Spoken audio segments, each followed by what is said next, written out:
सर्वप्रथम सभी को नमस्ते। ओम का उच्चारण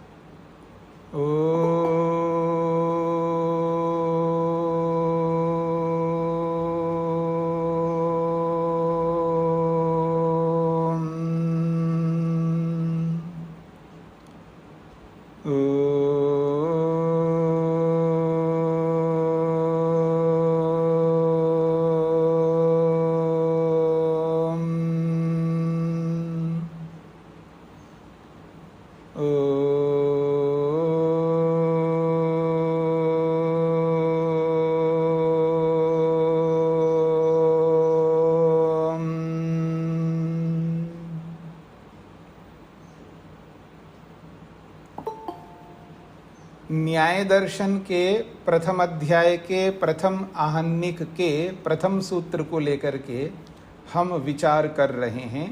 16 पदार्थ हैं।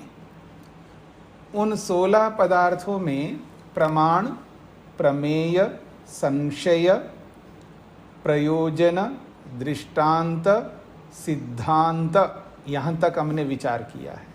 और अवयव को लेकर के चर्चा हो रही थी। अवयव किसे कहते हैं? तो महर्षि वात्सायन ने उसकी परिभाषा करते हुए ये कही है कि अवयव उनको कहते हैं जब कोई व्यक्ति अपने सिद्धांत को रखता है। देखो जी, मैं ऐसा मानता हूँ। दूसरा कहता नहीं जी, मैं तो वैसा नहीं मानता, मैं तो ऐसा मानता हूँ। 2 लोग हों या 2 से अधिक लोग हों तो कम से कम 2 लोग होने चाहिए। एक कहता है मैं ऐसे सिद्धांत को मानता हूँ, दूसरा कहता है मैं ऐसा सिद्धांत को मानता हूँ। अब उस सिद्धांत को सिद्ध करने के लिए जितने अवयवों से, जितने वाक्यों से वो सिद्धांत सिद्ध होता हो या खंडित होता हो, जितने वाक्यों के प्रयोग करने से वो जो सिद्धांत स्थापित किया गया है वो सिद्धांत सिद्ध होता हो या खंडित होता हो, जितने वाक्य के समुदाय से, उतने वाक्य समुदाय को अवयव कहते हैं। और वो अवयव कितने होते हैं? तो कहा उन्होंने 5 होते हैं। उनके क्या नाम हैं? तो उन्होंने कहा प्रतिज्ञा आदि 5 नाम हैं। और समूह को ध्यान में रख करके अवयव का प्रयोग किया है। यानी वो जो समुदाय है, वाक्य जब हम बोलते हैं, 5 प्रकार के वाक्य बोलते हैं, तो वो वाक्यों का समुदाय बन गया। तो उस समुदाय में अवयव होंगे ही, क्योंकि समुदाय में व्यक्ति होते हैं ना, अवयव होते हैं, विभाग होते हैं। तो उन सब विभागों को मिला करके ही तो समुदाय कहेंगे। समुदाय कहो या समूह कहो, तो समूह में, समुदाय में अवयव होते हैं, इसलिए उसका नाम ही अवयव रखा है। उस समुदाय का नाम ही अवयव नाम रख दिया है। और वो 5 प्रकार के अवयव होते हैं। और उन 5 प्रकार के अवयवों में केवल बस आपने वाक्य बोल दिया इतने मात्र से वो साधारण वाक्य नहीं है। वो कहते हैं उन वाक्यों में प्रमाण समाविष्ट रहते हैं। उन वाक्यों में प्रमाण समाविष्ट रहते हैं, ये बात कही है। तो कहते हैं तेषु प्रमाण समवायः। उन 5 प्रकार के वाक्यों में प्रमाणों का समवाय, समवाय का मतलब होता है रहना, प्रविष्ट रहना, उसमें रहना। जैसे वैशेषिक में आता है कि इस द्रव्य में, इस वस्तु में ये गुण समवेत रहता है, समवाय से रहता है। समवाय का मतलब है उसके अंदर विराजमान होता है, उसको अलग नहीं कर सकते। उसको अलग करेंगे तो ये समूह ही नहीं रहेगा। तो ऐसे ही तेषु प्रमाण समवायः, उन 5 अवयवों में प्रमाण समाविष्ट रहते हैं। कैसे रहते हैं इसका विस्तार किया है। जैसे कोई व्यक्ति कहता है देखो जी, मैं परमात्मा को ऐसा मानता हूँ, वो अपनी बात रखता है, मैं परमात्मा को निराकार मानता हूँ। तो परमात्मा कैसा होता है जी? निराकार होता है, ये उसका कथन है। उस कथन को परमात्मा को मैं निराकार मानता हूं, ऐसा जो उसने कथन किया है, ये उसका कॉन्सेप्ट है, उसका ये सिद्धांत है। तो उस सिद्धांत को बताना कहते हैं प्रतिज्ञा। अर्थात वो प्रतिज्ञा करता है कि मैं परमात्मा को ऐसा मानता हूं, वो उसकी प्रतिज्ञा है।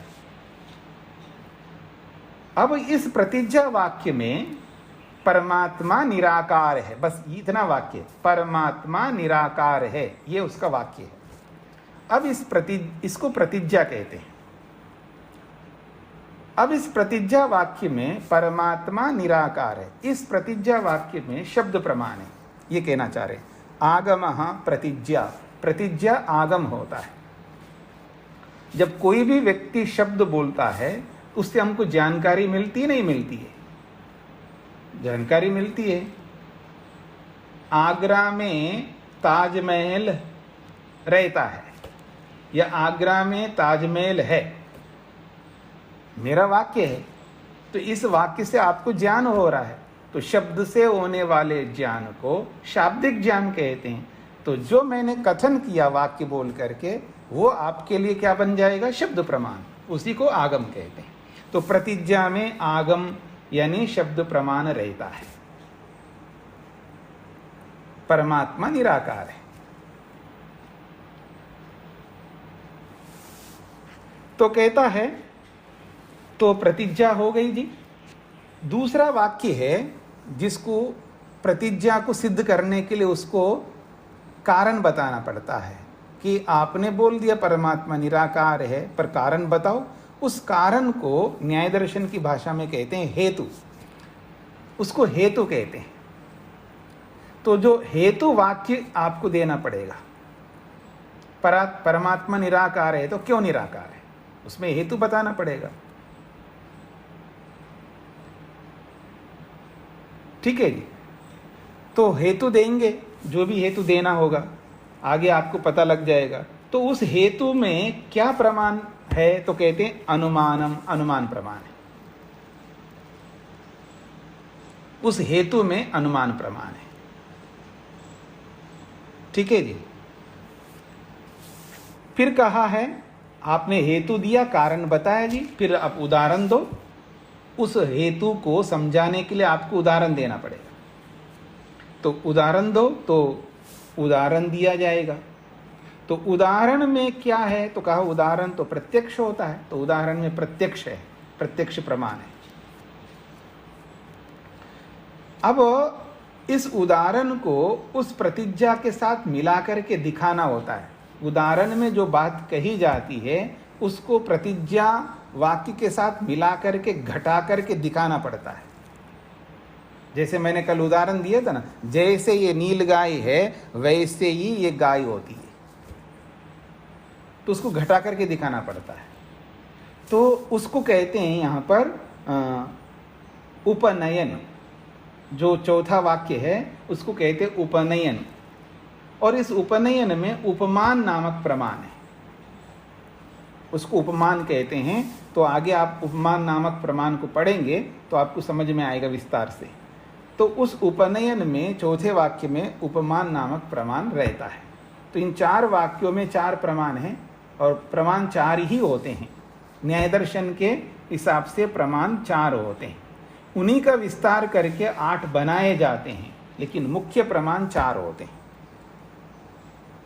प्रत्यक्ष प्रमाण, अनुमान प्रमाण, आगम प्रमाण और उपमान प्रमाण, ऐसे 4 प्रमाण होते हैं। अब इन चारों वाक्यों को एक वाक्य में आपको दृढ़ता से कहना है। ये जो 4 वाक्य आपने बोला है तो आपको निर्णय देना है। कब तक बोलते जाओगे? आपने प्रतिज्ञा की है, उसके लिए कारण बताया, फिर उदाहरण दिया, फिर उस उदाहरण को प्रतिज्ञा के साथ घटा दिया है। अब क्या करना है? आप पूरी बात कह दिया। अब इन चारों बातों को एक वाक्य में, इसीलिए आत्मा निराकार है, ऐसा एक अंतिम वाक्य निर्णय के रूप में बोलना होता है। उसको कहते हैं यहाँ पर निगमन। उस वाक्य को निगमन बोलते हैं। निगमन का मतलब है अंतिम निर्णय दे रहा हूं मैं, यानी वक्ता जो है अपने सिद्धांत को स्थापित करने के लिए जिन 4 वाक्यों को बोलता है तो वो पांचवें वाक्य में वो निर्णय देता, इसीलिए परमात्मा ऐसा है, इसीलिए ये वस्तु ऐसी है, इसलिए वो वैसा है, जो भी वो प्रतिपादित करता है, उस अंतिम वाक्य को, निर्णायक वाक्य को निगमन कहते हैं। अब इन चार बातों को ही वो दोहराता है इस अंतिम वाक्य में, इसलिए प्रमाण इसमें भी है, वही चारों प्रमाण है इसके अंदर, ऐसे समझ लीजिएगा। तो इस प्रकार से इन अवयवों में प्रमाण प्रविष्ट है, अर्थात इन पांचों वाक्यों में प्रमाण विराजमान है और इनको अवयव शब्द से कहा है। और इन पांचों अवयवों के माध्यम से बहुत सारी बातें होती है। ये पूरा न्याय दर्शन जो है इन्हीं वाक्यों के आश्रय पर चलता है। आगे जो भी सिद्ध करने के लिए प्रयत्न करेंगे, इन्हीं पांच अवयवों का प्रयोग करके उस बात को सिद्ध करने की चेष्टा करेंगे, जो आगे चल करके आपको विस्तार से समझ में आएगा।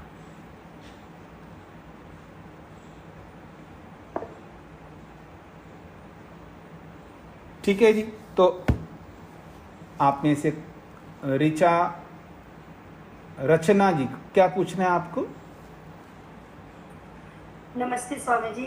मैं ये जानना चाह रही थी कि निगमन में प्रमाण कैसे आया, कौन सा प्रमाण आया निगमन? चारों प्रमाण है, उन्हीं बातों को तो दोहरा का मिक्सचर जो हो गया, मतलब जो रिजल्ट आया उसका। हाँ जी, हाँ जी, मतलब एक एक वाक्य में एक एक प्रमाण बता दिया है और उन्हीं चारों वाक्यों को आपने अंत में दोहरा दिया।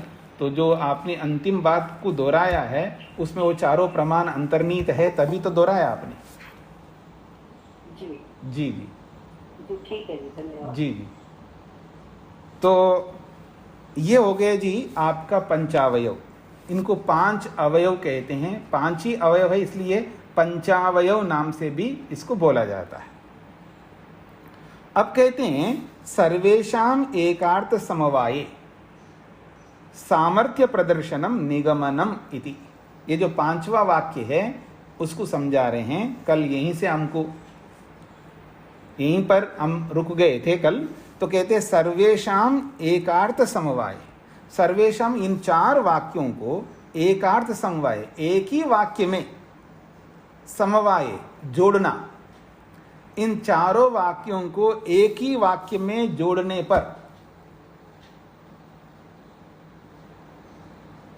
या यूं कहिए सभी चारों वाक्यों को एक वाक्य में जोड़कर सामर्थ्य प्रदर्शनम, अपने सिद्धांत के सामर्थ्य को दिखाना, यह निगमन कहलाता है।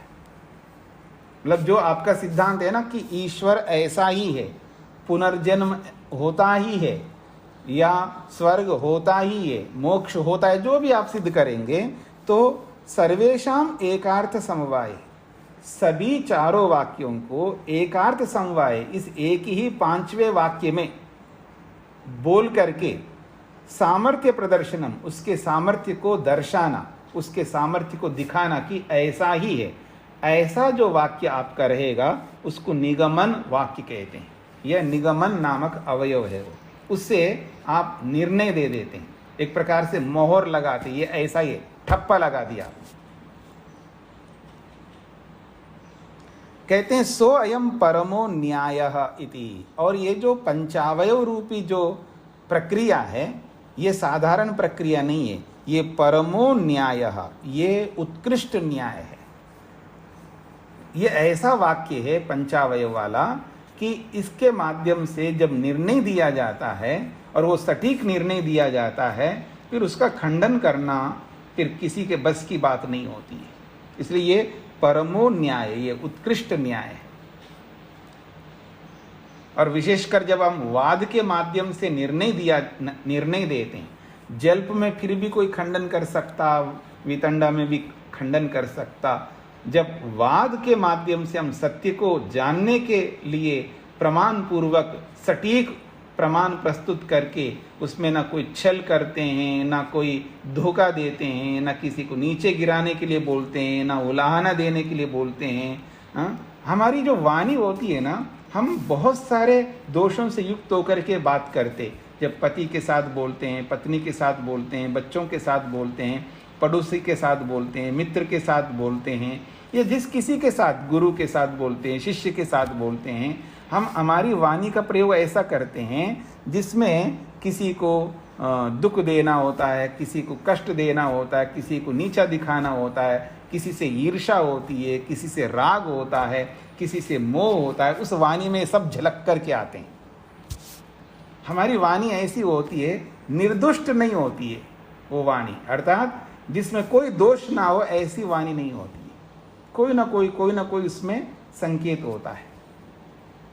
और अध्यापक भी अनेक प्रकार के होते हैं, जो अविद्या से ग्रस्त ना हो, राग द्वेष से ग्रस्त ना हो। अध्यापक सामने वाले को समझाने के लिए, उसको रास्ता दिखाने के लिए, उसको ठीक विषय का अवगमन कराने के लिए वो इन शब्दों का प्रयोग करता है, तो उसको दोषयुक्त नहीं कहा जाता है, ताकि उनको समझाने के लिए बोला जाता है। जैसे मैं बोलता हूँ कभी कभी बीच में आप लोगों को दुख देने के लिए कुछ ऐसे वाक्य बोलता हूँ, मेरा उद्देश्य ये नहीं होता है आपको नीचा दिखाना है, मेरा उद्देश्य बिल्कुल ये नहीं होता है आपको बिल्कुल सबके बीच में आपकी बेइज्जती करना है या आपको शर्मिंदगी पैदा, ऐसा मेरा कोई उद्देश्य नहीं होता है।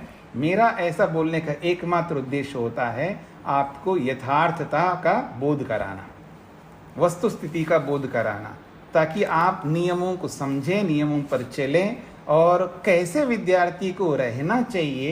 ये जो शिक्षा होती है, ये कर्तव्य है अध्यापक का कि उनको हर बात बताना होता है, कोई बात नहीं रह जाए जिससे विद्यार्थी आगे चल करके उसकी उन्नति में हानि हो जाए। कोई आपको कल पूछेगा, आप इतने शास्त्र पढ़े हैं, आपको पढ़ाने वाले नहीं बताया कैसे बोलना चाहिए, कैसे बैठना चाहिए, कब उत्तर देना चाहिए, बिना पूछे नहीं बोलना चाहिए, बीच में नहीं बोलना चाहिए, बहुत सारी बातें होती है ना। और आप ये सारे दोष करते हैं तो मैं बीच में रोकता हूँ, आपको कठोरता से भी रोकता हूँ। इसलिए आपको रोकता हूँ, इसलिए बताता हूँ, इसलिए बार बार बोलता हूँ मैं, ताकि वो आपको ये एहसास हो कि आपको किस तरह रहना चाहिए, किस तरह का व्यवहार करना चाहिए, वास्तविकता क्या है। तो मेरे उसके कहने के पीछे आपको नीचा दिखाना या आपको धोखा देना या आपको किसी प्रकार से आपको निम्न बताना मेरा बिल्कुल उद्देश्य नहीं रहता है। मेरा उद्देश्य मात्र यही रहता है कि आपको यथार्थता का पता लगे और नियमों का पता लगे कि होना क्या चाहिए, यानी सत्य को स्थापित करना ही मेरा उद्देश्य रहेगा।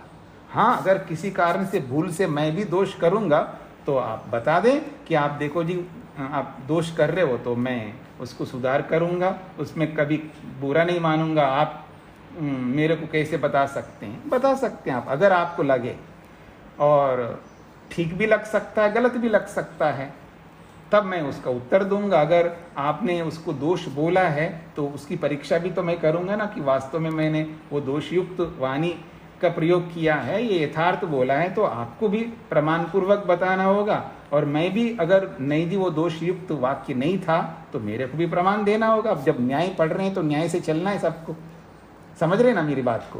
तो इसलिए कहा जा रहा है सो अयम परमो न्यायः।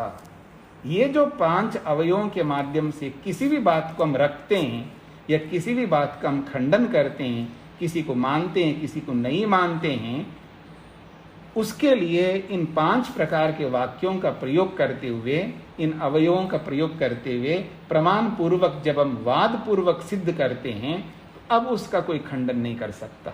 इसलिए तो बोला है सत्यमेव जयते नानृतम, सत्य की ही जीत होती है, पर उसको जिताने का सामर्थ्य उसी के अंदर होता है जो सत्य को ही धारण करता है, बाकी सब को पीछे छोड़ देता है।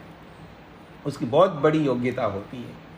इसलिए महर्षि स्वामी दयानंद सरस्वती जी ने एक बात कही है कि यदि शंकराचार्य ने, उन्होंने सबका खंडन किया, पर जिस तरह का खंडन सबका किया उस तरह का खंडन आदि शंकर का उन्होंने नहीं किया है। उन्होंने कहा कि यदि उन्होंने सामने वाले को खंडित करने के लिए ऐसा माना है तो फिर कुछ ठीक है, मतलब ठीक है, क्योंकि जिसको आप बोलते हैं ना टिट फॉर टैट, जैसे को तैसा उत्तर देना, मतलब ईंट का जवाब पत्थर से देना। तो अगर ऐसा मानकर कि उन्होंने ऐसा सिद्धांत माना है कि सामने वालों ने कहा भगवान ही नहीं होता है, जिसने सब कुछ किया है, जिस भगवान ने सब कुछ किया, संसार बनाया, हमको शरीर दिया है, सब कुछ दिया है, दे रहा है, भविष्य में देगा, ऐसे परमात्मा को ही नकार कर दिया है लोगों ने। और उन्होंने कहा केवल जीवात्मा होता है और प्रकृति होती है, परमात्मा होता ही नहीं। तो ऐसे लोगों के लिए उन्होंने टिट फॉर टैट का जैसे को तैसा का उत्तर अपनाया। अच्छा, आप ये बोलते हो कि आत्मा ही और प्रकृति ही है, अब मैं आपका करता हूँ काम। कमाल। उसने क्या किया, भगवान ही मात्र एक है, ना आत्मा होता है और ना प्रकृति होती है। अब मानो, करते रहो अब, ठीक है जी, समझ रहे हैं मेरी बात को। तो उन्होंने जैसे को तैसा दे दिया उत्तर। अगर इस दृष्टि से उन्होंने ऐसा खंडन कर दिया तो भी ठीक है, इसको जल्प कहते हैं। तो स्वीकार, जल्प करना भी शास्त्रोक्त है। मतलब सही बात को सिद्ध करने के लिए आप जल्प करते हैं, मतलब किसी को आप गुमराह करते हैं, किसी को, क्योंकि आपके अंदर सामर्थ्य नहीं यथार्थ रखना। ये वो करता है जिसके पास पूर्ण सामर्थ्य नहीं होता, याद रखना। मैं ऐसा कह करके ये भी नहीं कहना चाह रहा हूं कि शंकराचार्य में पूर्ण सामर्थ्य है या नहीं है, लेकिन इन बातों के आधार पर बता रहा हूं। वो क्या थे मेरे को नहीं पता है, वो क्या थे हमें नहीं पता है, हमें यही पता है शास्त्र हमारे सामने उनके हैं, उसके आधार पर हम विचार कर रहे हैं। और ऐसा विचार करते हुए हम ये नहीं कहना चाह रहे हैं, यानी मैं ये नहीं कहना चाह रहा हूँ मैं बहुत बड़ा आदमी हूँ, शंकराचार्य कुछ भी नहीं है, ये मेरा सिद्धांत बिल्कुल नहीं है। ऋषि दयानंद के कथन को, आदिशंकर के कथन को या शास्त्रों के कथन को हम समन्वय करके देख रहे हैं। मैं उनका समन्वय करके देखने का प्रयास कर रहा हूं। मेरा यह उद्देश्य नहीं है उनसे अधिक मैं जानता हूं। मैंने तो कई बार बोल चुका हूं, हम तो उनके शास्त्रों को पढ़ने वाले हैं, उनके सिद्धांतों को लेकर के विचार करने वाले हैं। वो बड़े लोग हैं, हम उनके सामने धूल बराबर भी नहीं है। लेकिन इसका यह मतलब नहीं है कि उस पर हम विचार ना करें, वो कोई भी हो, स्वामी दयानंद सरस्वती हो, चाहे कोई भी ऋषि हो या कोई भी महापुरुष हो, उन पर तो हम सबको विचार करना ही है। निष्पक्ष होकर के विचार करना है, स्वार्थ को लेकर के नहीं विचार करना है, या किसी एक पक्ष को लेकर के नहीं विचार करना, यथार्थ विचार करना। यही तो न्याय है, ये तो परम न्याय इसलिए बोला जा रहा है। इसमें ये नहीं कि ये वो हमारे गुरुजी है या वो हमारे पिता है तो उसके बारे में हम नहीं सोच सकते हैं, ऐसा नहीं है। ये सिद्धांत उचित नहीं है। वो पिता भी हो सकते हैं, माता भी हो सकती है, गुरु भी हो सकता है, कोई भी हो सकता है, क्योंकि मनुष्य होने के नाते कहीं त्रुटि हो सकती है। मैं ये नहीं कह रहा हूँ होगी, त्रुटि हो सकती है यदि अविद्या है, और अविद्या नहीं है तो फिर तो वो त्रुटि नहीं कर सकते। फिर भी संशय करके ही हमें उसको प्रमाणों से सिद्ध करके ही स्वीकार करना पड़ता है। त्रुटि रहित वेद को भी तो हम प्रमाणों से सिद्ध करके ही हम उसको स्वीकार करते हैं, यही वेद सही होने चाहिए, बाकी कोई ऐसा ग्रंथ ही नहीं है। तो चाहे वो वेद हो, चाहे कोई भी बात हो, हमें उस पर संशय उत्पन्न करके फिर प्रमाणों के माध्यम से उसको हमें स्वीकार करना होता है या नकार करना होता है। यही न्याय दर्शन का विषय है।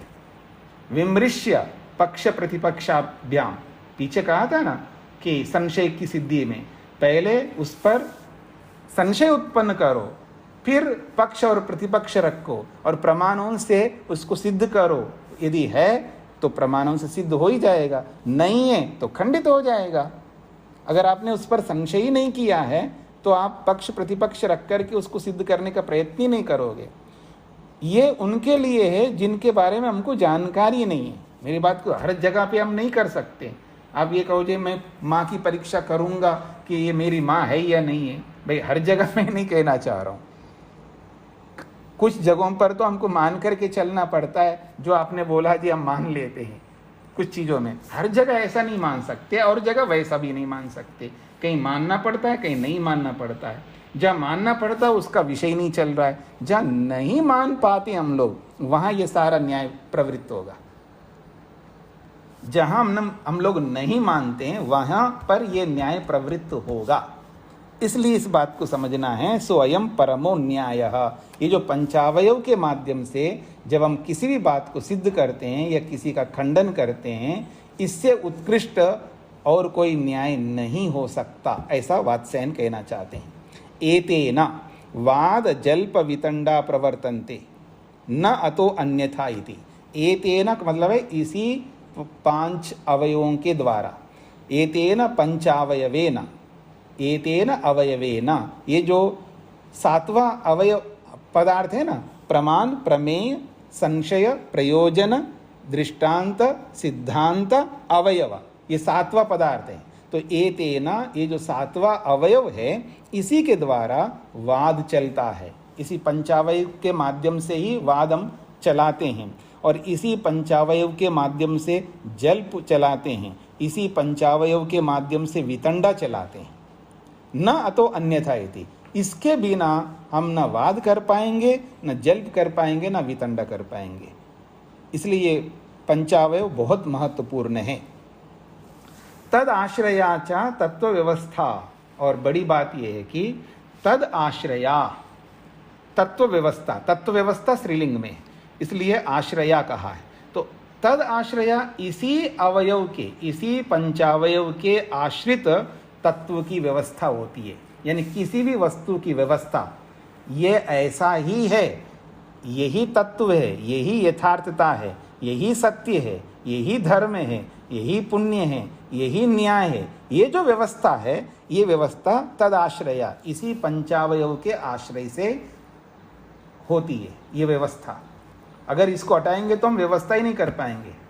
संसार की उपस्थिति, संसार को स्वीकार करना, संसार की उत्पत्ति, संसार का विनाश, ईश्वर की सिद्धि या नास्तिकता का खंडन, या जो भी बातें हैं, इसी पंचावयव के आश्रय से ही हम इन सब तत्वों की व्यवस्था करते हैं, इन सब पदार्थों की व्यवस्था करते हैं। जहाँ संशय होता है, हाँ ये याद रखना, जहाँ जहाँ संशय होता है, जिस जिस विषय में, चाहे वो किसी द्रव्य के विषय में संशय हो, चाहे किसी गुण के विषय में संशय हो, या किसी भी क्रिया के विषय में संशय हो, जो आप क्रिया कर रहे हो ना, ये जो ओम भूर्भुवः स्वः तत्सवितुर्वरेण्यं भर्गो देवस्य धीमहि धियो न प्रचोदयात्, ओम भूर्भुवः स्वः तत्सवितुर्वरेण्यं भर्गो देवस्य धियो न प्रचोदयात्, ओम भूर्भुवः, ऐसा जो क्रिया कर रहे हैं आप वाणी से, मतलब जप कर रहे हैं, या कोई भी मंत्र का जप कर रहे हैं, ये जो क्रिया कर रहे हैं, चाहे उस क्रिया को सिद्ध करना हो, या किसी भी गुण को सिद्ध करना हो, या किसी भी द्रव्य को सिद्ध करना हो, तो तद आश्रया, इसी पंचावयव का आश्रय लेना पड़ेगा, और इसी के आश्रय से तत्व व्यवस्था, किसी भी तत्व की व्यवस्था हो सकती है। तत्व का मतलब किसी भी पदार्थ की व्यवस्था आप कर सकते हैं, उस पदार्थ को मान सकते या नकार सकते हैं।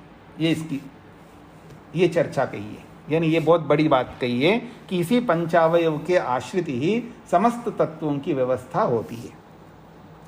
ते च एते अवयवाः शब्द विशेषाः सन्त, वे ये जो 5 अवयव है, ये शब्द विशेषा संता, ये विशेष शब्द होते हुए, शब्दी तो है, जैसे मैं कहूँ कि परमात्मा सर्वव्यापक है, या परमात्मा नित्य है, उत्पन्न ना होने से, जो जो नित्य होता है वो उत्पन्न नहीं होता है, जैसे जीवात्मा, ऐसे मैं मान लो 5 वाक्य बोलूँगा, तो ये 5 वाक्य तो शब्द विशेष ही है ना, इनमें, इन वाक्यों में विशेष शब्दों का प्रयोग कर रहे हैं हम लोग।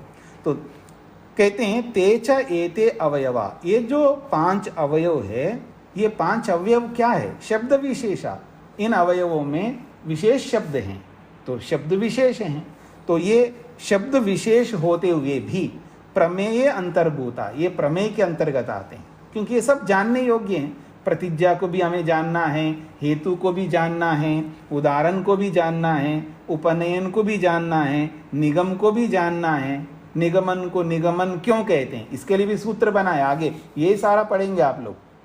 निगमन को निगमन क्यों कहते हैं, उपनयन को उपनयन क्यों कहते हैं, उदाहरण को उदाहरण क्यों कहते हैं, हेतु को हेतु क्यों कहते हैं, प्रतिज्ञा को प्रतिज्ञा क्यों कहते हैं, ये सब जानने योग्य है। तो कहते हैं तेचा एते अवयवाः, वे ये जो 5 प्रकार के अवयव है, शब्द विशेषा, ये विशेष शब्द हैं।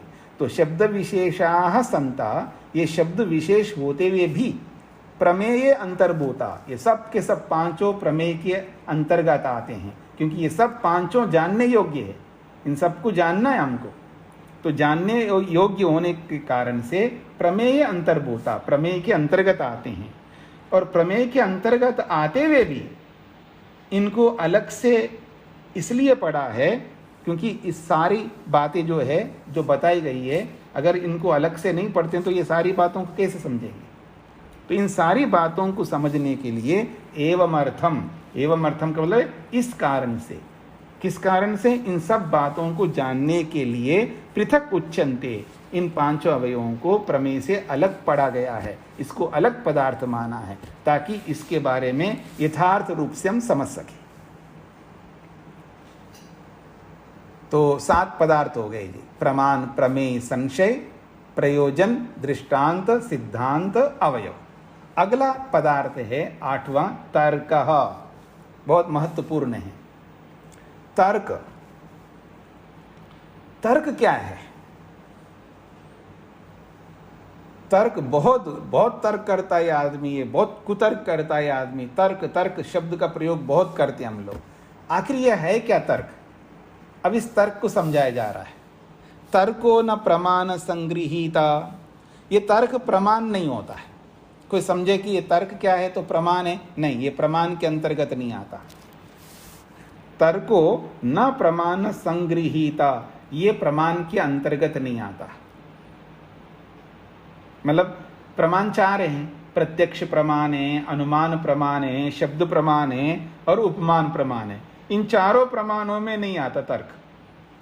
अच्छा, इन चारों में नहीं आता है तो कोई अलग 5वां प्रमाण है तो कहते हैं न प्रमाणांतरम, ये कोई अलग तर्क रूपी तर्क कोई प्रमाण नहीं होता है। न तो इन 4 प्रमाणों के अंतर्गत तर्क आता है और तर्क अपने आप में कोई भिन्न प्रमाण है, इसलिए कहते हैं न प्रमाणांतरम, ये तर्क अलग प्रमाण नहीं है, यानी इन चारों से अतिरिक्त कोई 5वां प्रमाण भी नहीं है। स्पष्ट हो गए जी। तर्क न प्रमाण संग्रहीतः, ये तर्क 4 प्रमाणों के अंतर्गत नहीं आता है, अर्थात प्रमाणों में संग्रहित प्रमाणों के अंतर्गत नहीं आता है। मतलब प्रत्यक्ष, अनुमान, आगम और उपमान, इन चारों में ये तर्क नहीं आता है। क्या फिर इसको अलग से कोई प्रमाण माना जाए तो कहते हैं न प्रमाणांतरम, अंतरम भिन्न प्रमाण भी नहीं है ना, अर्थात प्रमाण को एक नया प्रमाण बना लो, 5वां प्रमाण मान लो, तो ऐसा भी नहीं हो सकता। न तो अलग प्रमाण है और न प्रमाणों के अंतर्गत आता है। फिर क्या चीज है ये?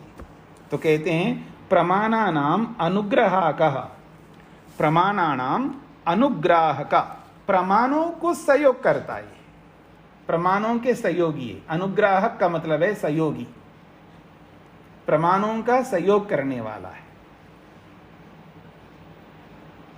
सहयोगी तो बहुत कुछ हो सकते हैं ना, जैसे कोई व्यक्ति घर बनाता है तो घर बनाने वाला निर्माता है, बनाने वाला है, और जो घर के सामान है, सामग्री है, ईंटें हैं, सरिया है, सीमेंट है, ये सब जो है साधन हो गए, ठीक है ना। तो ऐसे अब यूं घर के बनाने में साधन तो गधा भी है। आजकल गधा मत लो, लेकिन आज भी ले सकते हैं। अब राजस्थान में गधा तो बहुत कारण बनता है, मिट्टी धोने का, कुछ चीज़ें लाने का। ये विशेषकर जो पहाड़ी इलाका होता है ना, वहाँ पर गधे बहुत काम आते हैं, गधे, कच्छर, ये सब, तो वो भी कारण बनते हैं मिट्टी को लाने में। ट्रैक्टर कारण बनता आजकल, या बड़े बड़े आजकल गाड़ियाँ, बड़ी बड़ी गाड़ियाँ आती हैं जिसमें सामान ढोया जाता है। तो ये सब कारण होते हैं, साधारण कारण तो बहुत होते हैं ना। तो ऐसे ही प्रमाणों को सहयोग देने में काम आता है ये तर्क, इसलिए कहते हैं प्रमाणानाम अनुग्राहक, प्रमाणों का अनुग्रह करने वाला है, अर्थात प्रमाणों को सहयोग देने में इसका दायित्व है, अर्थात प्रमाणों को सहयोग देता है, प्रमाणों पर अनुग्रह करता है, प्रमाणों को हेल्प करता है, सहयोग करता है। क्यों? तत्व ज्ञानाय कल्पते, क्योंकि तत्व ज्ञान कराने में सहयोगी है वो। तर्क को हटा देंगे तो हमारी जो विचार श्रृंखला है ना, वो कुंठित हो जाती है। जिसके पास तर्क शक्ति नहीं होती है वो ज़्यादा विचार नहीं कर पाता है। इस बात को समझने का प्रयत्न करना। ये तर्क बहुत महत्वपूर्ण है, पर प्रमाण नहीं है, ये तो कहा, लेकिन प्रमाणों को सहयोग देने में बहुत ही कुशल है। प्रमाणों को पहुंचा देता है अपने गंतव्य स्थान तक। अगर तर्क का सहारा ना मिले प्रमाणों को, तो प्रमाण होते हुए भी वो सिद्धांत तक पहुंच नहीं पाते, कॉन्सेप्ट तक सिद्ध कराने में सक्षम नहीं हो पाते, प्रमाण होते हुए भी, क्योंकि उसको सिद्ध कराने में लगना पड़ता है ना। मतलब जैसे कहते मैं तो सच्चा आदमी हूँ, जो मैंने तो गलती नहीं की, मैं तो सच्चा आदमी हूँ। अब एक झूठा आदमी आकर के आपको हरा के चला जाएगा। इसलिए कोर्टों में यही होता है ना, न्यायालयों में लिखा तो रहता सत्यमेव जयते, और आप सबको पता है कि सत्य की जीत होती है नहीं है कोर्टों में। क्यों नहीं होती है? क्योंकि जिताने वाला ही नहीं मिल रहा है। अगर जिताने वाला हो फिर असत्य की जीत करके दिखा दो आप। नहीं जी, फिर भी हार जाते। हारने के पीछे बहुत सारे कारण होते हैं ना, वो सारे कारणों को हटाते जाओ आप। जैसे मेरी बात को समझने का प्रयत्न करें, झूठ को जिताने में जितना सामर्थ्य रखता है वो आदमी, उतना सामर्थ्य हमको भी रखना है, बल्कि उससे थोड़ा अधिक रखना है सामर्थ्य। वो झूठ को जिताने में जैसा हाथ पांव मारता है, जितने साधन इकट्ठा करता है, जितना पैसा इकट्ठा करता है, जितना अप्रोच लगाता है, जितना तिगड़म उसने लगा दिया है अपने झूठ को सिद्ध करने के लिए, और ये सत्यवादी व्यक्ति ऐसे मेहनत ही नहीं करते हैं वैसा। अच्छा, मेहनत करने वाले करते हैं, पर उनको रोकने वाले भी आ जाते बीच में, बड़े बड़े अधिकारी लोग, अलग अलग प्रकार के। तो उन सब का सामना करता हुआ अगर हम आ जाए आगे, हम लोग साथ में डरते भी है, फैमिली भी बीच में आ जाती है, बच्चे आ जाते हैं, और अर्निंग आ जाता है, बहुत सारे कारण आ जाते हैं। उन सब से हम दब करके सत्य को जिता नहीं पाते। मेरी बात पर ध्यान दीजिएगा, सत्य को जिताने वाला नहीं आ रहा है सामने। अगर सत्य को जिताने वाला आ जाए फिर उसको हरा के दिखा दो। आप झूठे आदमी हो, आप नहीं हरा सकते उसको, आपका मतलब जो भी आदमी। तो कहने का अभिप्राय है कि सत्य अपने आप जीतता नहीं है, उसको जिताना पड़ता है, और वो सारा सामर्थ्य को इकट्ठा करने वाले के अंदर निर्भर करता है कि वो उन सब कारणों को एकत्रित कर रहा है या नहीं कर रहा है। नहीं करेगा तो हारेगा, भले सत्यवादी हो, क्या फर्क पड़ता है। क्योंकि सामर्थ्य बहुत जुटाना पड़ता है सत्य को, क्योंकि हर दिशा में, हर एंगल में, जिधर भी देखो सब झूठे लोग होते हैं। तो झूठे लोगों के बीच में सत्यवादी को जीतना बड़ा मुश्किल होता है। इसलिए ये परेशानी हो रही है। अगर अमूमन सब लोग शरीफ लोग होते तो उसको जिताना बड़ा इजी हो जाएगा, सरल हो जाएगा। तो अमूमन सब शरीफ लोग नहीं हो रहे हैं आजकल। सब अपने अपने स्वार्थों को लेकर के वो अपने शरीफता को या अपने सादगीता को, अपने सत्यता को किसी लॉकर में बंद करके आए हैं सब लोग, ऐसा समझ लीजिएगा। ठीक है जी, तो आगे बढ़ते हैं जी। तो कहते हैं ये प्रमाणों का सहयोगी है, प्रमाणों को सहयोग करता है, और इसी के सहारे से तत्वज्ञान आया। ये तत्वज्ञान को सिद्ध करने में कल्पते समर्थ होता है। तत्वज्ञान आया कल्पते, ये तर्क तत्वज्ञान को कराने में सहयोगी बनता है। तस्य उदाहरण, अब इस तर्क का एक उदाहरण दिया जा रहा है। तर्क कैसा होता है उसका उदाहरण दिया जा रहा है। किमिदं जन्म कृतकेन हेतुना निर्वर्त्यते। अब एक विचार प्रारंभ करते हैं हम लोग। विचार क्या है? ये जो जन्म बोलते हैं हम लोग, जन्म, हाँ जो उसका जन्म हो गया, क्यों हुआ है जो उसका जन्म? जन्म हुआ तो हुआ है, नेचर है, तो जन्म तो होगा। अरे भाई जन्म होगा तो ऐसे थोड़ा होगा, उसके पीछे कोई तो रीजन होगा ना, कारण होगा ना, उस पर हम विचार करने जा रहे हैं। तो कहते किम इदम जन्म, ये जो जन्म होता है ऐसा कोई मिनट नहीं होता है, एक मिनट में पता नहीं कितने जन्म होते हैं। कोई ऐसा एक मिनट खाली नहीं जाता जिस मिनट में जन्म नहीं हो रहा हो पूरी दुनिया में। तो ये जो भी जन्म हो रहा है, तो किमिदम जन्म, ये जन्म क्या चीज़ है, मतलब जन्म हो कैसे रहा? कृतकेन हेतुना निर्वर्त्यते। कृतक का मतलब होता है अनित्य। कृतक शब्द का अर्थ है अनित्य, यानी अनित्य कारण से, अर्थात उत्पन्न किसी कारण के होने पर, उत्पन्न कारण से ये जन्म उत्पन्न का मतलब है दो पदार्थ होते हैं, एक अनित्य और एक नित्य। तो कृतकेन का मतलब अनित्य कारण से, हेतु का मतलब कारण हो गया, और कृतक का मतलब होता है अनित्य। तो अनित्य हेतु से, अनित्य कारण से निर्वर्त्यते, ये जन्म उत्पन्न होता है, यानी जन्म को देने वाला कारण भी अनित्य है। और जन्म तो अनित्य है, जन्म होने के बाद हमेशा जीवित थोड़ा रहेगा, वो भी समाप्त होता है। मतलब पैदा होने वाला समाप्त होता है, तो पैदा करने वाला जो कारण है, उस जन्म को दिलाने वाला जो कारण है, वो कारण क्या नित्य है जिससे जन्म हो रहा है, या अनित्य है? तो कहते हैं कृतकेन का मतलब है अनित्य हेतु से, अनित्य कारण से ये जन्म होता है। एक प्रश्न उपस्थित किया जा रहा है, भाई जन्म हो रहा है तो उस जन्म को कराने वाला जो कारण है, रीजन है, वो अनित्य कारण है जिससे जन्म होता है। आहोस्वित अथवा, आहोस्वित का अर्थ होता है अथवा, ये अव्यय है आहोस्वित, अथवा अकृतकेन।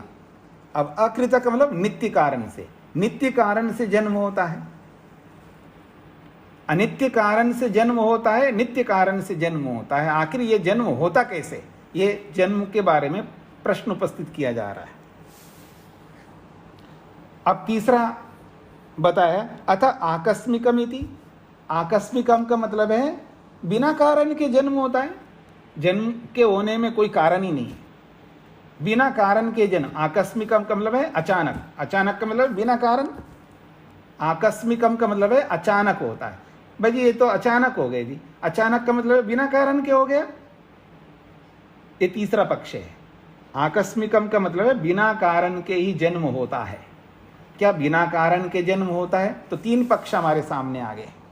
एक अनित्य कारण से जन्म होता है, एक नित्य कारण से जन्म होता है, और तीसरा है बिना कारण के जन्म होता है। आखिर ये जन्म होता कैसे?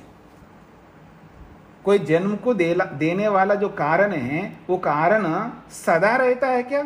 इसका मतलब नित्य कारण हो जाएगा। तो क्या नित्य कारण से जन्म होता है? अथवा जन्म दिलाने वाला जो कारण है वो सदा नहीं रहता है, कभी रहता है कभी नहीं रहता, इसका मतलब वो अनित्य हो गया। तो अनित्य कारण से जन्म होता है, अथवा कोई कारण नहीं है जी, बिना कारण के जन्म होता है। ये तीन बातें आ गई, ये विचार चल रहा है जन्म को लेकर के। ठीक है जी। एवं अविज्ञाते अर्थे कारणोपपत्त्या ऊहा प्रवर्तते। तो कहते हैं एवं इस प्रकार से अविज्ञाते अर्थे, अविज्ञाते अर्थे का मतलब है ना जाने गए पदार्थ के विषय में। ये जन्म एक पदार्थ हो गया ना, जन्म एक विषय, पदार्थ का मतलब यहाँ विषय, तो जन्म एक विषय एक पदार्थ है। तो अविज्ञाते अर्थे ना जाने गए इस जन्म रूपी अर्थ के विषय में। अब जन्म के बारे में तो हमको पता नहीं है ना, जन्म कैसे हो रहा है, क्यों हो रहा है जन्म। भाई जन्म के पीछे कोई कारण होना चाहिए, वो कौन सा कारण है? नित्य कारण है, अनित्य कारण है, या बिना कारण के जन्म हो रहा है? तो हमको पता नहीं लग रहा है। जब हमें पता नहीं है तो ये विषय हमें ज्ञात नहीं है, तो इसलिए इसको कहते हैं अविज्ञात है, अर्थात न जाने गए इस जन्म रूपी अर्थ के विषय में।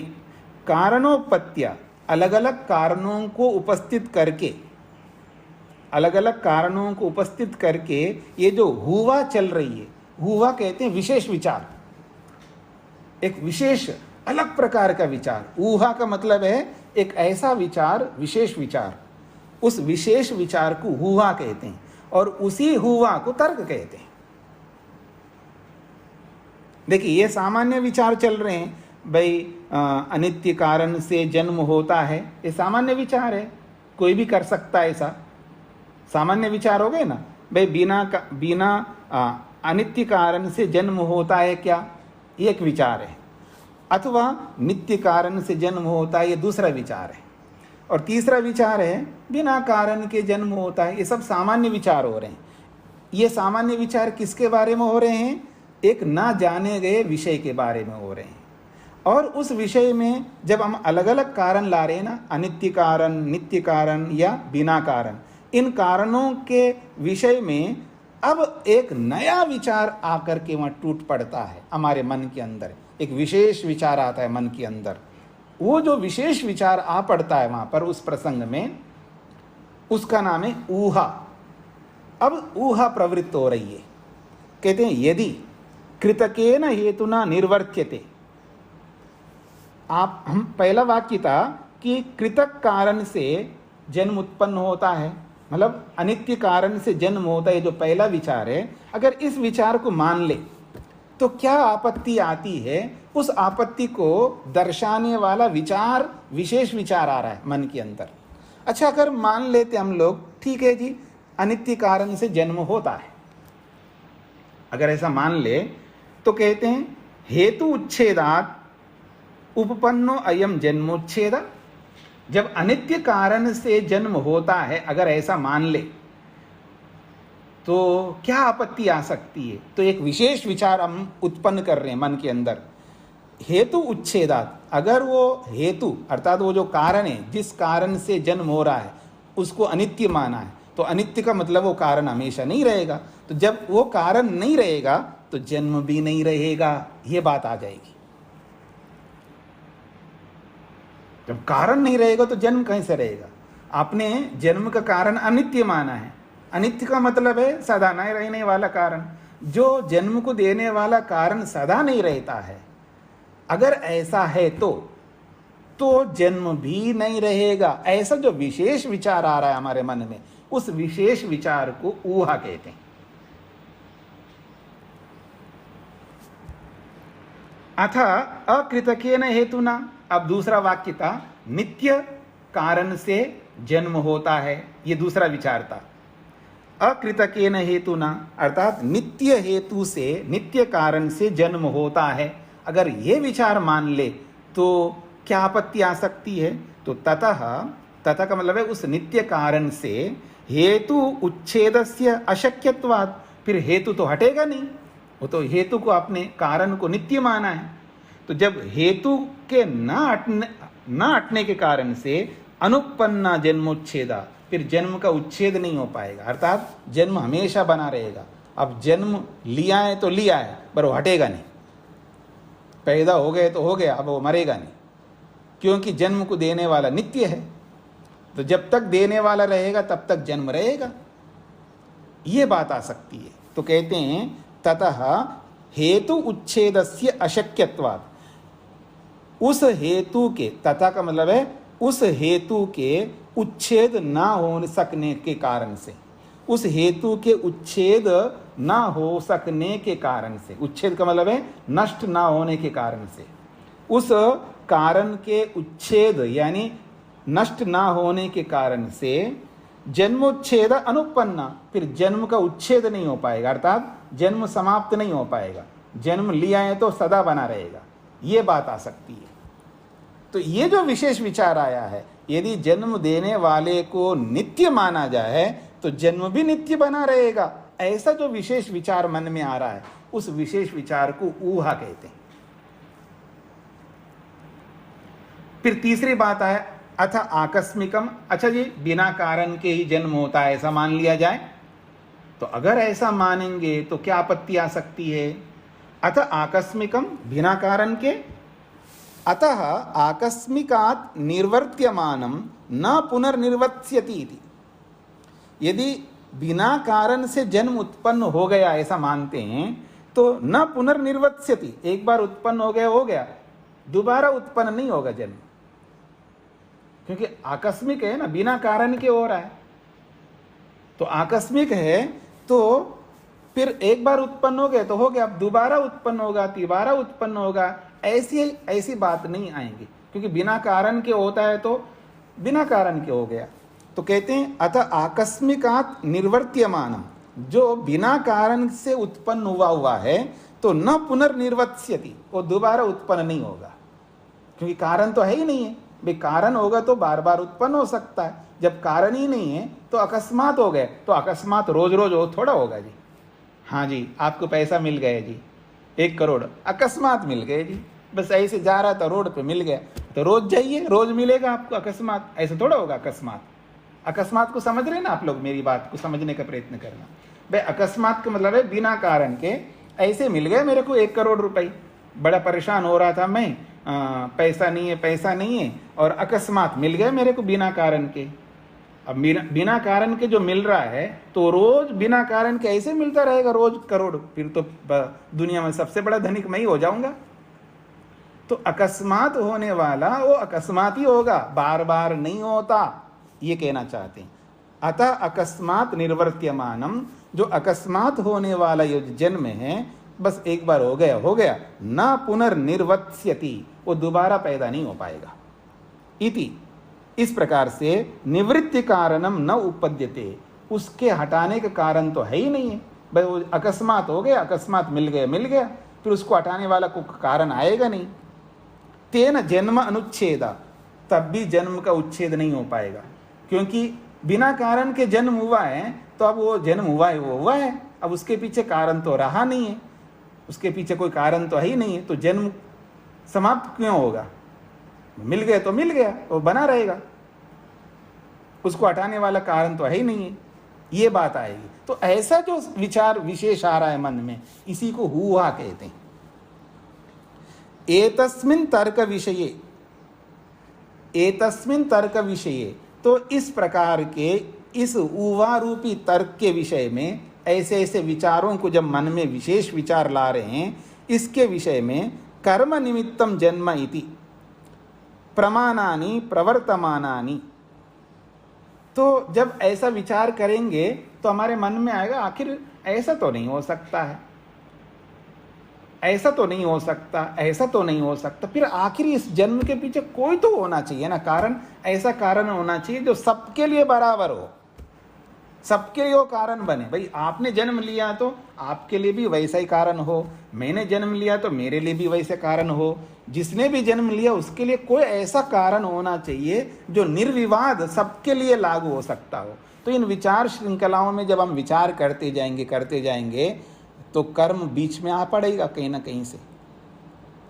तो फिर ऐसे एतस्मिन् तर्क विषय, ऐसे तर्कों को लगाते विचार करते जाएंगे तो कर्म निमित्तम जन्म इति, तो कभी ना कभी हमारे दिमाग में ये बात आएगा, आखिर कर्मों को तो हम रोज करते हैं, कोई अच्छा कर्म कर रहा है, कोई पुण्य कर्म कर रहा है, कोई बहुत ज़्यादा पुण्य कर रहा है, कोई कम पुण्य कर रहा है, कोई पाप कर रहा है, कोई बहुत बड़ा पाप कर रहा है, तो ये सब पाप पुण्य तो करते जा रहे हैं हम लोग, और इन कर्मों को भी देखते हैं, और सब लोग जानते हैं कर्मों को, और फिर जन्म को बारे में भी सोचते हैं, जन्म के बारे में विचार करते हैं, तो दिमाग में आएगा ना, एक ऊहा आ जाएगी, अच्छा कर्म क्यों नहीं हो सकता है, ऐसा एक बात आएगा। तो करते हुए फिर कर्म के बारे में विचार करेंगे, तो वो कर्म जो है फिर उसके साथ सटीक बैठ जाता, पटरी में बैठ जाता है, तो फिर उसको लेकर के विचार करेंगे।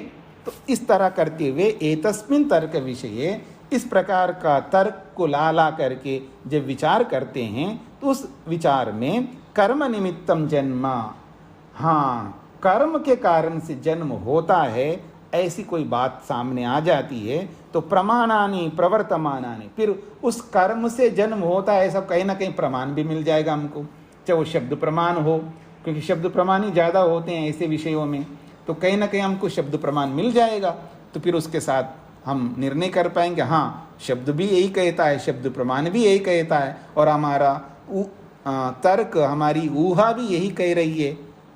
इससे हम प्रमाणानि प्रवर्तमानानि, और प्रमाण जो है वहाँ प्रवृत्त होते हुए, प्रमाण वहाँ लागू होते हुए हम देखते हैं अपने आप को, तो तर्केन अनुगृह्यन्ते, फिर वो प्रमाण जो है तर्क का सहारा लेते हैं, तर्क भी यही कह रहा है और प्रमाण भी यही कह रहा है, तो वो तर्क जो है प्रमाण को पुष्ट करता होता है। फिर वहाँ पर प्रमाण जब मिल जाता है तो हमारा जो तर्क है, हमारी जो हुआ है, उस प्रमाण को वो पुष्ट कर देता है, हाँ मैंने भी ऐसा सोचा और प्रमाण भी ऐसा कह रहा है, इसका मतलब है दोनों मिल करके वो पुष्ट हो जाएगा वो विषय।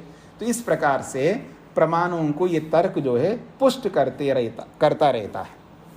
तो यही कहना चाह रहे हैं, प्रमाणानि प्रवर्तमानानि, प्रमाण वहाँ लागू होते हुए तर्केन अनुगृह्यन्ते, वो तर्क के द्वारा अनुगृहित हो जाते हैं प्रमाण, अर्थात पुष्ट होते जाते हैं प्रमाण।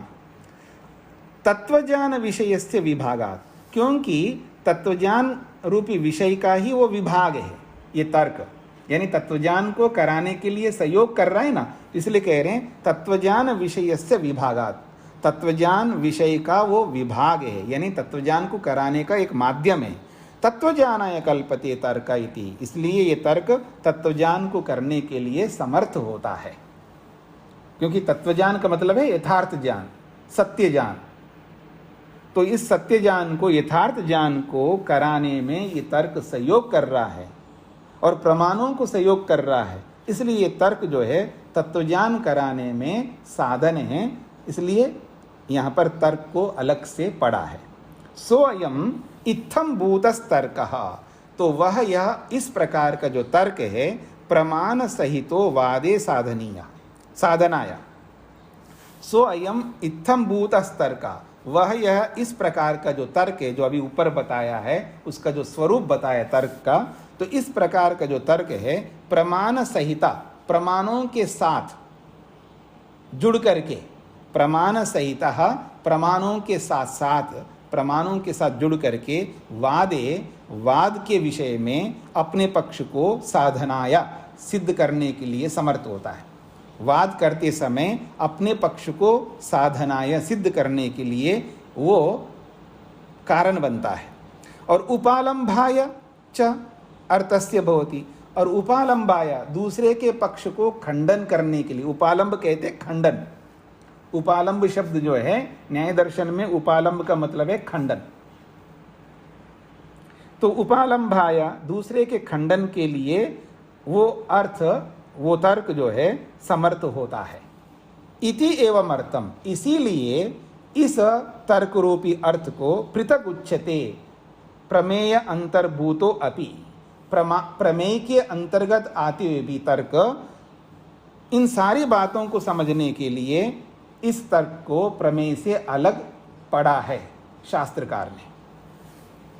शब्दार्थ को देख लीजिएगा, सोऽयम् इत्थं भूतस्तर्क, वह यह इस विशेषणों से युक्त जो तर्क है जो अभी ऊपर बताया गया है, इत्थम भूतम मतलब इस प्रकार का, किस प्रकार का, जो ऊपर बताई हुई सारी बातें, इन समस्त बातों से युक्त ये जो तर्क है, यह तर्क प्रमाण सहिता, प्रमाण के साथ साथ, प्रमाणों के साथ जुड़ करके वाद करते समय अपने पक्ष को साधनाय सिद्ध करने के लिए, और चाहे ना आगे चा, और उपालंभाया दूसरे पक्ष के खंडन के लिए,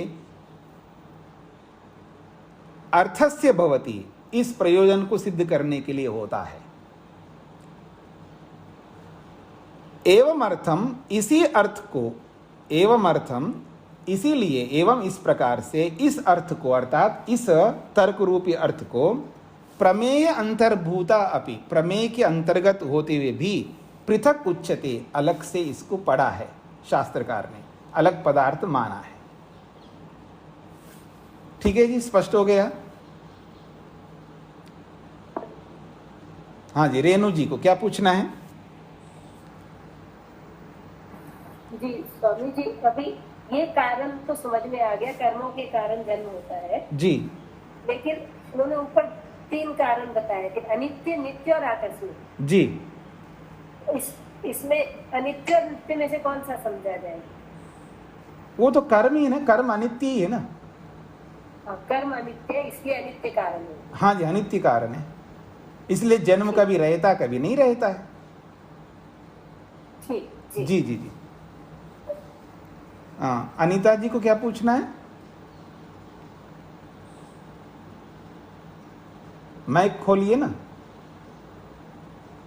हाँ जी, स्वामी जी प्रणाम। मुझे ये पूछना था कि ये तर्क जो है वो प्रमेय के अंतर्भाव हो जाएगा, लास्ट लाइन हिंदी में ये लिखी है, और अभी हम कह रहे थे कि प्रमेय जो है वो तर्क जो है प्रमेय के अंतर्गत नहीं आएगा, तो लेकिन लास्ट में ये हिंदी में लाइन लिखी है, वास्तव में इसका प्रमेय में ही अंतर्भाव हो जाएगा। और किसने बोला प्रमेय के अंतर्गत नहीं आएगा?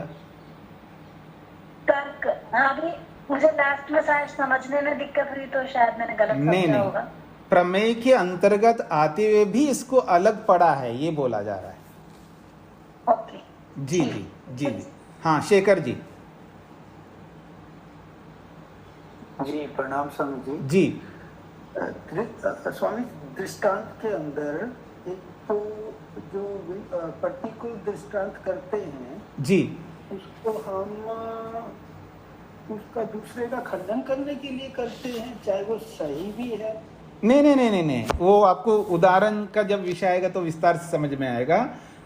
हम अपने पक्ष के लिए भी प्रतिकूल उदाहरण दे करके हम अपने पक्ष को सिद्ध कर सकते हैं, और दूसरे पक्ष के खंडन करने के लिए भी प्रतिकूल उदाहरण दे करके भी उसका खंडन कर सकते हैं। चाहे वो अपने पक्ष के लिए हो या दूसरे के पक्ष के लिए, दोनों के लिए अनुकूल उदाहरण भी दोनों पक्षों को सिद्ध करने के लिए होता है उदाहरण, और प्रतिकूल उदाहरण भी दोनों पक्षों को सिद्ध करने के लिए होता है। क्योंकि आपने जो उदाहरण दिया था ना, वहीं से कंफ्यूज हुआ था थोड़ा सा। आपने कहा था कोई अच्छा गाता है, और फिर हमने कहा कि आप तो गधे जैसा गाते हैं। जी जी जी जी, नहीं वो ये मतलब आपने प्रतिकूल दृष्टांत में ये ऐसा बताया, तो वहाँ कंफ्यूज हो गया। नहीं वो प्रसंग को मेरे को याद नहीं आ रहा है किस बात को लेकर के मैंने ऐसा बोला है। अगर वो आपको समझ में नहीं आए तो उसको छोड़ दीजिएगा। आगे उदाहरण का प्रसंग आएगा कि उदाहरण दो प्रकार के होते हैं, एक अनुकूल उदाहरण, एक प्रतिकूल उदाहरण। अनुकूल उदाहरण से अपने पक्ष को भी सिद्ध कर सकते हैं और दूसरे का खंडन भी कर सकते हैं, और प्रतिकूल उदाहरण से अपने पक्ष को भी सिद्ध कर सकते हैं और दूसरे का भी खंडन कर सकते हैं। मतलब ऐसा होता है, समय नहीं है मैं बता सकूं, कल पूछिएगा, कल मैं जरूर बता दूंगा। ठीक है जी जी, प्रणाम जी। ओम शांति शांति शांति।